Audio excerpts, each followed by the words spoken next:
देखिए, सीआईडी की जांच हो रही है और सीबीआई की जांच की पहली मांग है। झारखंड सरकार इसी में सहज नहीं है। उसका ये कहना है कि पता नहीं उनके केंद्रीय एजेंसी को लेकर के क्या है। वैसे भी वहाँ के मुख्यमंत्री सीबीआई और ईडी के राडार पे पहले भी रहे हैं। और कारण क्या है, वहाँ के लोग ये चाहते हैं कि सीबीआई की जांच हो। मुख्यमंत्री सरकार का ये कहना है कि सीआईडी ऑलरेडी जांच कर रही है, इतने लोगों को गिरफ्तार किया है और इतनी अध्यक्ष का इस्तीफा हुआ है और परीक्षा रद्द हुई है और उसके सिरे जो है वो पकड़े जा रहे हैं। मुझे लगता है कि सरकार और प्रतिनिधियों के बीच में फिर बातचीत अभी जारी रहने का भी बेनतीजा रही है। पहले चरण की बातचीत अभी और आगे करने की बात हो रही है। वो हेमंत सोरेन पहले दिन से सीबीआई जांच के लिए कुछ हिचकते नजर आए हैं, इसमें कोई दो राय नहीं। दूसरी बात पूजा, मैंने आपसे ये भी कहा था कि इसी झारखंड में 2005-06 में भी, जहां तक मुझे याद आ रहा है, झारखंड पब्लिक सर्विस कमीशन को लेकर के और परीक्षा में अनियमितता, लीकेज, सीटों की बिक्री को लेकर सीबीआई जांच हुई थी। उसका भी क्या हुआ, ये भी एक बड़ा सवाल है। और तीसरी जो सबसे इम्पोर्टेंट बात है कि छात्रों के आंदोलन के बाद अगर सरकार सीआईडी की जांच कर रही है और लोगों को गिरफ्तार कर रही है, ये तो पहले हो जाना चाहिए था। और कोई झारखंड में नई सरकार नहीं बनी है, ये बहुत पहले से मुख्यमंत्री हैं। पिछला कार्यकाल भी उन्होंने पूरा किया, उन्हें अच्छी तरह पता है कि। और मैं तो बार बार आपसे कहता हूं कि जब से झारखंड पब्लिक सर्विस कमीशन बना है, जब से इस स्टेट में जब से झारखंड पब्लिक सर्विस कमीशन बना है, उसकी कोई एक परीक्षा विवादों से परे नहीं रही है।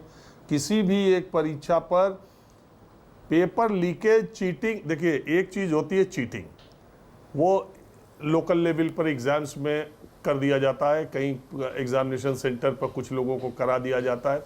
दूसरा है पेपर लीक, जिसमें कि सामूहिक स्तर पर बहुत ज़्यादा लोगों तक पेपर, परीक्षा शुरू होने से पहले पेपर पहुंच जाता है और एकदम से असमान परिस्थिति पैदा हो जाती है, एक परीक्षार्थियों के लिए और एक पेपर लीक वालों के लिए। तीसरी समस्या है, वो पहले ही सीट बिक जाती है, यानी एग्जाम होने से पहले ही अभ्यर्थी तय हो जाता है, लेन देन जो भी है सिस्टम सब बन जाता है और अभ्यर्थी को, उस कैंडिडेट को इनिशियल स्टेज से लेके फाइनल स्टेज तक कराने का एक रैकेट पूरा काम करता है।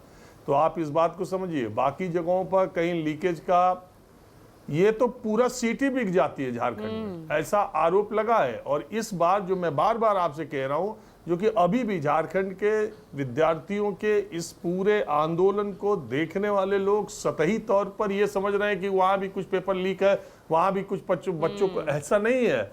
वहां पूरी की पूरी सीट बिकने की बात है। और अभी जो अप्रैल में एग्जाम हुआ था, जिसका जुलाई में रिजल्ट आया, उसी में जो आजकल तो ओएमआर सीट और ये सारी चीजें, सोशल मीडिया न रहती तो ये न जाने कब से क्या, मतलब हो ही रहा है, जानकारी में तो सबके है, हो ही रहा है। लेकिन अब इस बार एकदम से साफ आ गया कि जो लड़का 48 क्वेश्चन अटेम्प्ट किया था वो भी क्वालिफाई कर गया। और उसी के बाद बवाल मचा, गिरफ्तारियां भी हुई, इस्तीफे भी हुए। अभी उसका कोचिंग संचालक और कौन कौन जो आदमी उस एजेंसी से एक जुड़ा हुआ था वही क्वालिफाई कर गया। बड़ा घालमेल है उसमें। अब ये जो पानी था सिर से ऊपर जा चुका है। मैं रोज आपके कार्यक्रम में कहता हूं कि मैं झारखंड जितने बार भी गया, छात्रों ने वहां इस बात की शिकायत की कि हर बार सीट ही बिक जाती है। पेपर लीक करना और चीटिंग करना तो बहुत दूर की बात है। तो झारखंड की हेमंत सोरेन सरकार को क्या इसके बारे में पता नहीं था? जंतर मंतर पर हुए आंदोलन से सीख लेकर, प्रेरित होकर या इंस्पायर्ड होकर, जो भी आप कह लीजिए, झारखंड के उसी समय वो नतीजा आया और झारखंड के लड़के वहाँ बैठ गए। क्योंकि यहाँ एक जगह उनको दिखा कि वो, मैंने आपको पहले भी कहा था कि अब देश के युवाओं, छात्रों को ये पूरी तरह पता चल गया कि न किसी हम सफ़र न किसी हम नशी से निकलेगा, हमारे पाँव का कांटा हम ही से निकलेगा। तो वो खुद ही बैठ गए और पॉलिटिकल पार्टीज और सारे लोगों को कहते हैं। अब ये बात अलग है कि ये सेंटिमेंट्स देख के राहुल गांधी भी गूंज कार्यक्रम करने लगे, विरोधी दल के नेता छात्रों के संगठन उस पर जाने लगे, मंच पर जाने लगे। एक छात्रों का गुस्सा देखकर उसको पॉलिटिकली इनकैश करने की कोशिश पॉलिटिकल पार्टीज अपोजिशन वाली कर रही हैं, ये बात अलग है। ये बात मैंने पहले भी कहा और आज भी ये बात कहते हुए ख़त्म कर रहा हूँ कि अगर इसे बीजेपी कांग्रेस का, सपा आरजेडी का, जेएमएम बीजेपी का या अपोजिशन या सत्ता पक्ष की का मुद्दा बना करके इसे आज तक ऐसे ही दबाया जाता रहा, अगर अब भी न संभले तो नुकसान इसमें सबका होगा। और ये जो युवाओं का आक्रोश है, ये राज्य दर राज्य आपको ऐसे ही देखने को मिलेगा अगर सत्ताधारी दल और अपोजिशन के लोग मिलके हर स्टेट में ऐसे कदम नहीं उठाएंगे। तो एक बहुत बड़ी जनसंख्या है जो परीक्षा और शिक्षा की शुचिता के लिए और पारदर्शिता के लिए बहुत बेकरार और बेचैन है।